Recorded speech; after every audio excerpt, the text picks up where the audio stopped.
So when a person comes near that idol, there is a transmission happening. There is an energy exchange happening. So it's usually said from 8 seconds to 40 seconds it takes before the transfer is completed.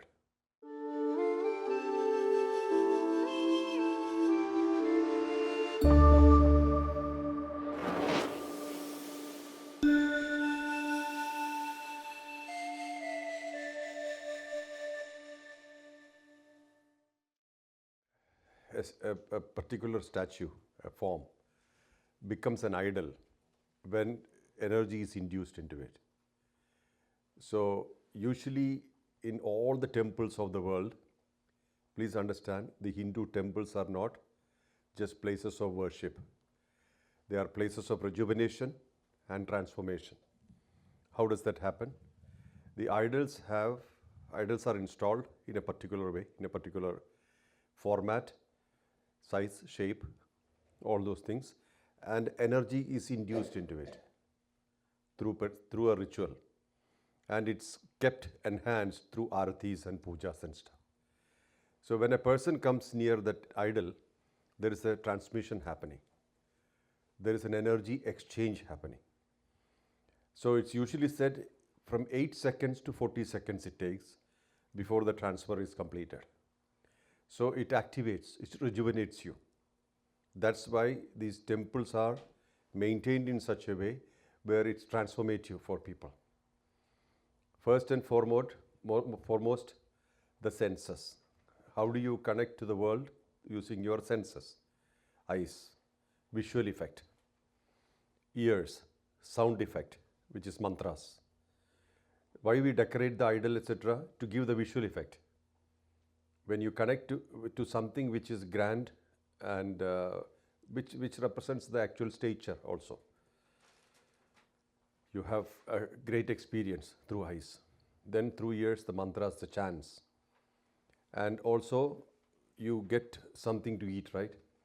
So through the tongue also you have that kind of a feeling. Some temples, we remember the food we get from there more than the idol. That has its effect.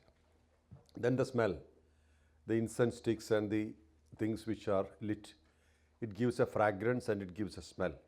All these activate. Then skin, of course, the vibhuti, the chandan, all the things on the skin. So all these things activates you, rejuvenates you.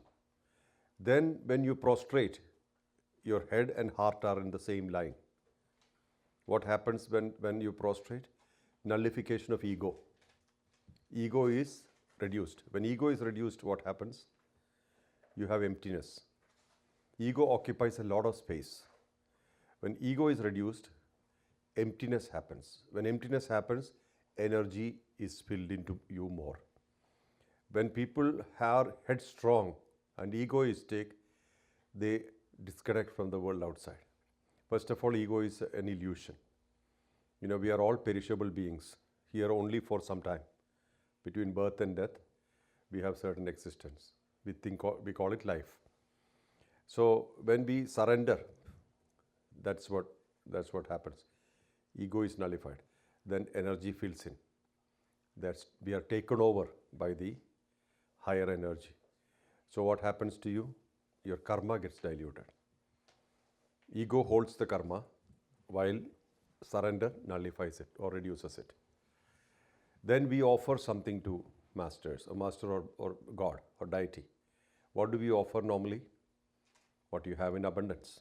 It could be money, it could be flower, it could be fruit, whatever it is. All times it was crops.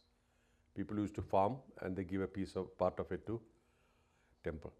What happens then? Sacrifice. When you share, you grow. Abundance happens through sharing. So overall, a person is transformed by such activities. So now when you worship an idol, there are various ways. It's almost like purifying the idol with water, then applying the sandalwood paste and all those things on the body of the idol and covering with the clothes, the whole ritual, offering food, offering mantras, everything. this enhances the energy of the idol. For what purpose? Transmission. Because idol is energetic for the sake of transmitting energy. It's same like in our body, we have a thing called energy, the soul. If it's not there, it's a dead body, 100% useless. So the same system is applicable to the temple idols. And people from far away, like about 2,000 people watched this activity through internet, through Facebook or through Facebook. And many of them felt it in their place. They had an experience sitting there. While this is far away, how is that possible? Energy has no barriers, no boundaries. It's a continuous flow. And also when people are having transformation sitting in somewhere else, this is real, right? Experience is real. So we have no boundaries in these kind of things.